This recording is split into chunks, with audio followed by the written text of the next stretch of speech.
Café de Sèvres.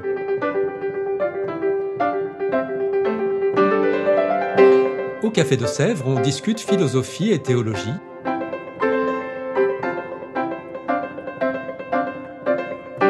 C'est là que chaque semaine, Isabelle, Parnell et Claire dialoguent avec un enseignant du Centre Sèvres, faculté jésuite de Paris. L'émission d'aujourd'hui est animée par Isabelle de la Garandrie.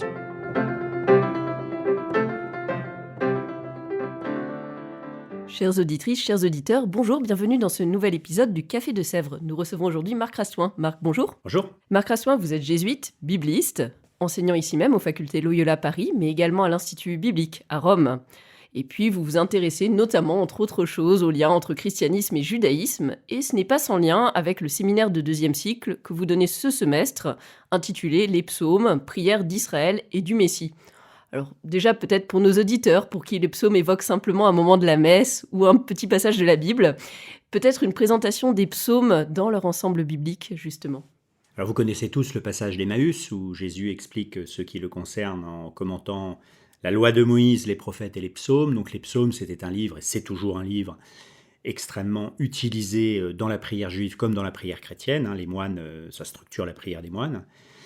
Et c'est un livre qui a une histoire assez fascinante. En fait, on pourrait dire que c'est un peu un microcosme de la Bible. Il y a donc 5 livres à l'intérieur du livre des psaumes, comme il y a 5 livres de Moïse. Et il y a toute une histoire de la rédaction qui s'étale sur des siècles. Et on constate aussi qu'il y a des phénomènes assez intéressants à étudier de près. Par exemple, il y a des titres.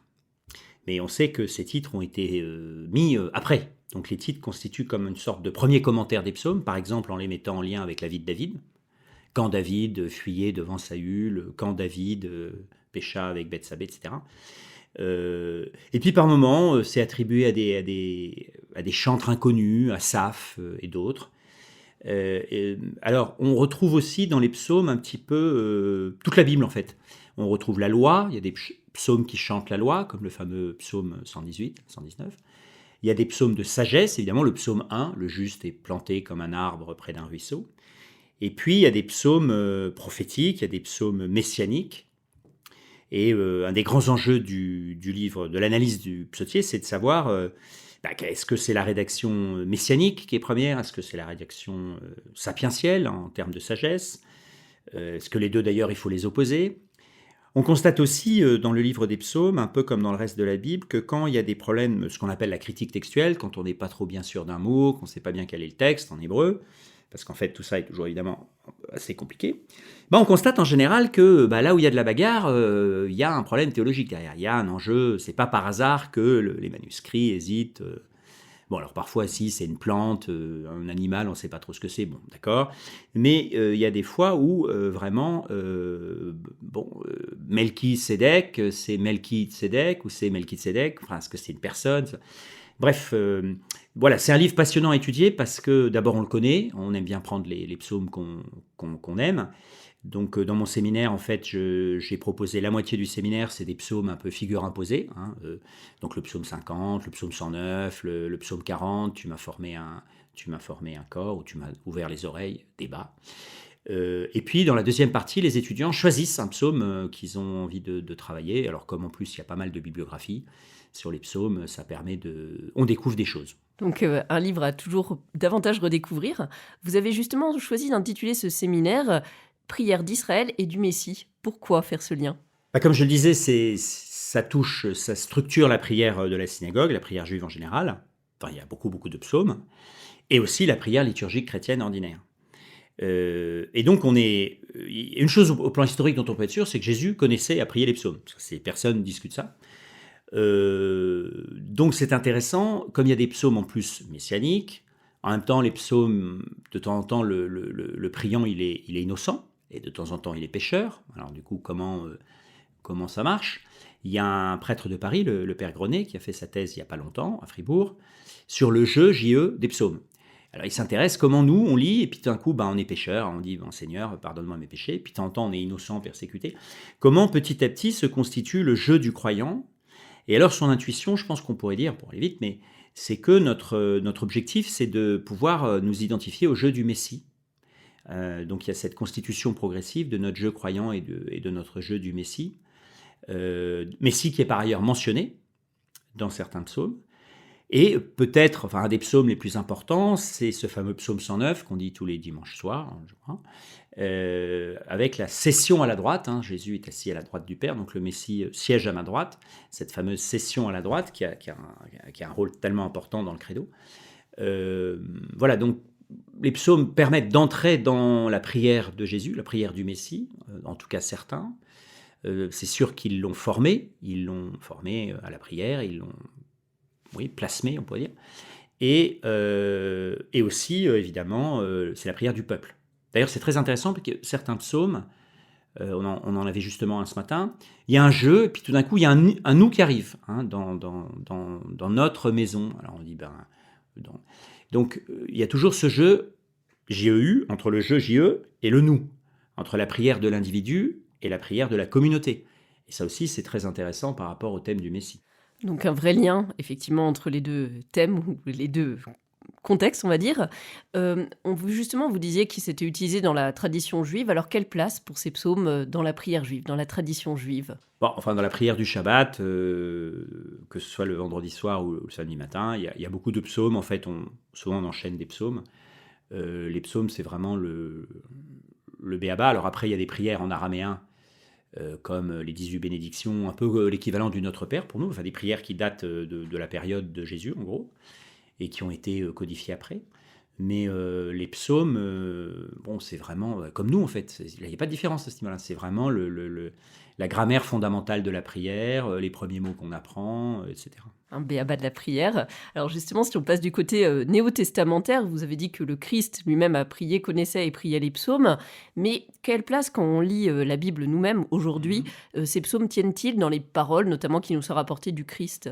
Bon, alors c'est là que les choses sont un petit peu compliquées, parce qu'évidemment, nous savons tous que le Nouveau Testament, c'est une relecture, une interprétation. Nous avons 4 visions de Jésus et 4 évangiles, que les évangélistes eux-mêmes ont parfois mobilisé des psaumes où les ont fait des allusions aux psaumes à certains endroits où il n'est pas sûr que Jésus les fait exactement pareil.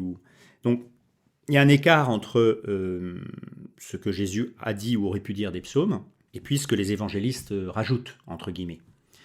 Parfois, c'est complètement évident. Par exemple, sur la croix. Bon, alors, Marc nous dit, Jésus dit, quand même, c'est une des rares paroles qu'on a de Jésus en araméen, Eloi, Eloi, lama sabachthani, donc tout le monde sait ça.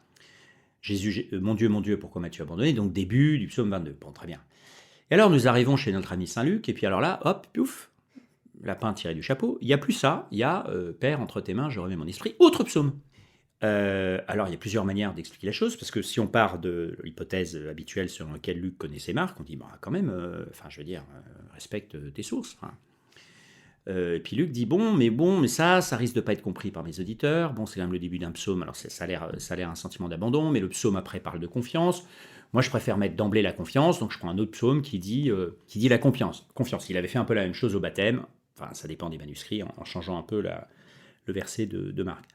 Voilà, donc qu'est-ce que Jésus a dit historiquement ? On va dire il y a plus de chances qu'il ait dit ce qu'il y a dans Marc. D'abord, c'est plus ancien, ensuite c'est en araméen, ensuite c'est la lecture un peu plus provocatrice, donc plus de chances d'être... Maintenant, c'est intéressant que Luc ait mis ça et que les communautés chrétiennes, l'Esprit Saint dit bon, voilà, on a les deux. Ce qui d'ailleurs nous empêche d'être fondamentalistes. Alors après, il y a la fin de la parabole des vignerons, la pierre qu'ont rejeté les bâtisseurs, enfin le psaume 117, qui est le psaume vraiment pascal.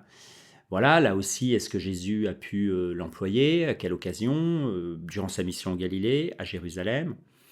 On est prudent. Maintenant, c'est clair que les évangélistes, en général, ont vraiment mis des échos des psaumes à des endroits stratégiques de la Passion, notamment, du récit de la Passion, parce que, justement, c'était connu de tous et que ça fournissait les mots pour expliquer certaines scènes difficiles. Bon, évidemment, ils ont tiré au sort mes vêtements.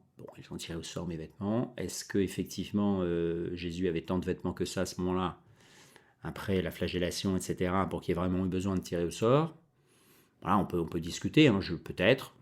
En tout cas, c'est clair que l'évangéliste à cet endroit-là veut nous dire, voilà, c'est l'écriture qui s'accomplit. Et alors, évidemment, c'est lié au fait que les psaumes, c'est une prophétie, puisque c'est David, et c'est David en tant que prophète. Donc, les psaumes sont des prophéties qui vont annoncer des choses sur le Messie. Donc ça, c'est un regard tout à fait, d'ailleurs, classique, qui n'est pas propre aux chrétiens. Effectivement. Si on prend justement ce caractère prophétique et cette fois dans l'ensemble du Nouveau Testament, est-ce qu'il y a des variations peut-être chez saint Paul ou dans d'autres livres du Nouveau Testament à part les 4 évangiles? Des variations. Des reprises des psaumes également et qui sont intéressantes. Ah ben oui, oui, oui. Paul, dans les sections où il aime à citer les Écritures, hein, au début de Romains, à la fin de Romains, par exemple au début de Romains, quand son objectif principal est d'établir la culpabilité de tout le monde, juifs, grecs, tout le monde, il finit par une longue citation des psaumes, c'est un argument d'autorité, tous sont coupables devant Dieu, personne n'est innocent, et là il cite des psaumes. Donc pour lui c'est non seulement prophétique, voilà, c'est une sorte de constat dogmatique on dirait, puisque c'est marqué dans les psaumes, c'est que voilà, c'est vrai, et donc tout le monde est coupable. Puis de temps en temps, comme ça, il en cite d'autres, dans Corinthiens, dans Romains. Alors parfois c'est plus illustratif, mais c'est clair que là aussi ça fait partie complètement de ce qu'il connaît très très bien, hein, alors évidemment dans la version grecque. Alors parfois d'ailleurs, il y a un point par exemple, qui est un psaume qui est je trouve un passage très intéressant sur la question de l'incarnation, dans le psaume 39-40, là, voilà, on a souvent tu m'as ouvert les oreilles, dans la version qu'on connaît, plus proche de l'hébreu. Et puis la lettre aux Hébreux, tu m'as formé un corps. On dit, alors, il faudrait savoir, quelle est la différence, quel est le problème. Alors, est-ce que Hébreu a un manuscrit différent? Est-ce qu'Hébreu invente, traduit autrement? Il y a tout un débat, au point que, parce que après, du coup, à cause de la lettre aux Hébreux, la Septante a bougé, donc on a des manuscrits qui disent comme la lettre aux Hébreux, mais est-ce que c'est parce que des chrétiens voulaient que ça dise la même chose? Et au fond, derrière, il y a le rapport de l'obéissance des oreilles qui amène quand même à l'obéissance par le corps, puisque par l'écoute, on fait que nos mains font ce qu'il faut faire. Hein. Ce ne sont pas ceux qui disent Seigneur, Seigneur, mais ceux qui font. Donc évidemment, celui qui écoute vraiment, qui obéit vraiment, c'est tout son corps qui obéit. Donc il s'agit bien que ce soit non seulement nos oreilles, mais qui soient ouvertes, mais évidemment et tout notre corps qui répond. Donc voilà, il y a une certaine cohérence, mais on voit bien que là, sur ce verset-là, il y a toute une théologie qui est en jeu. Et peut-être d'ailleurs que la version d'Hébreu s'appuyait sur une autre tradition qui avait été développée, peut-être même par des non-chrétiens. Oui, donc vraiment des choses très intéressantes. De manière, dans cet exemple, on l'a bien vu. Si on prend de manière plus globale et si justement on essaie de prendre ces psaumes de manière stéréophonique, côté Ancien Testament, côté Nouveau Testament, qu'est-ce qu'on en tire finalement de cette double lecture des psaumes? D'abord, c'est un petit peu ce que disait le Père Beauchamp, c'est-à-dire qu'il faut donner aux psaumes leur poids de fond. L'Ancien Testament a son poids, sa logique, son sens. Comme a dit la commission biblique pontificale en 2000, la lecture juive des Écritures est légitime, elle est non seulement possible, mais elle est légitime. Donc ce n'est pas en enlevant du poids d'historicité, du poids de sens des psaumes dans un contexte non chrétien qu'on affaiblit nécessairement le contexte chrétien. Les psaumes ne sont pas qu'un réservoir de versets pouvant s'appliquer au Christ. Donc les psaumes, il y a d'abord, on va dire, une base anthropologique extrêmement profonde, donc parfois qui nous dérange, quand il y a des sentiments appelant à la vengeance, quand il y a des sentiments... il y a toute la gamme des émotions humaines qui s'expriment, toute la gamme d'ailleurs de la culpabilité à la demande de vengeance, en passant par le quasi-désespoir, en passant évidemment par la louange personnelle, la louange cosmique, individuelle, collective, les choses très, très liturgiques, les choses très privées. Bref, on trouve, une fois de plus, une espèce d'anthologie absolument incroyable. Et dans lequel on a à la fois, une fois de plus, le croyant individuel, mais qui va utiliser les mots des autres, des mots qui lui sont donnés, et puis des psaumes apparemment visiblement très solennels, donc on imagine très bien dans une liturgie du temple avec des centaines de personnes. Il y a une anthropologie fondamentale extraordinaire.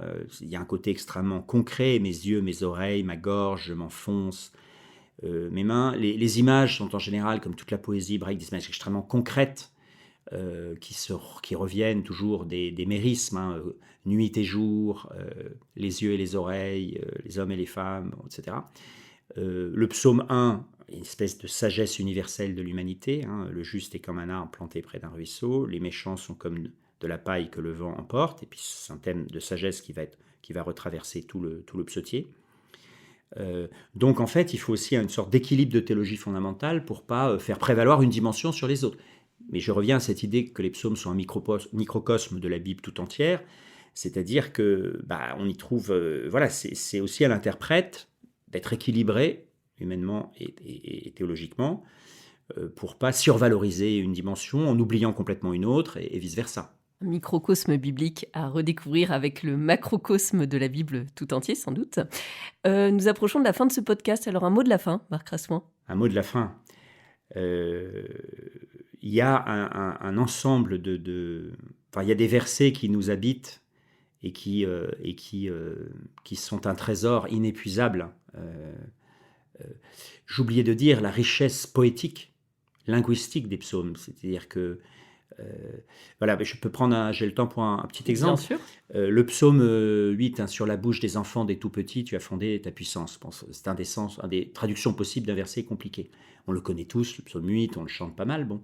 Et puis alors je lisais là, un article de quelqu'un qui disait, dans la deuxième partie du psaume, alors il montre toute une structure, il y a les oiseaux du ciel et il y a les poissons de la mer. Et on ne comprend pas bien pourquoi il n'y a pas d'autres bêtes.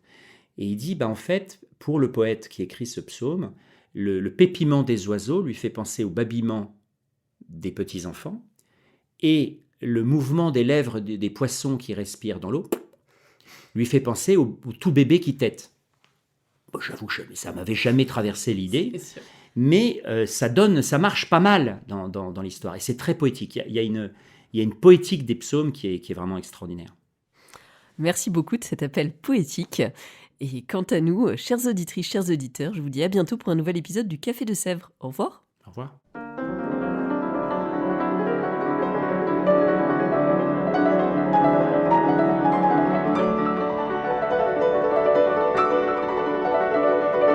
Vous écoutiez Café de Sèvres, le podcast du Centre Sèvres, Faculté jésuite de Paris, en partenariat avec RCF.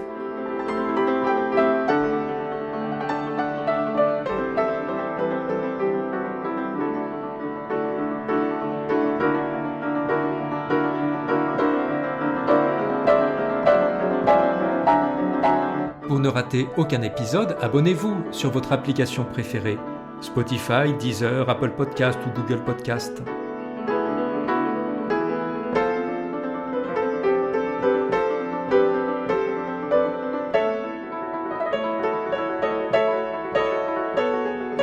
Et sur notre site internet www.centresèvres.com, découvrez l'ensemble de nos cours et conférences en philosophie et théologie. À bientôt.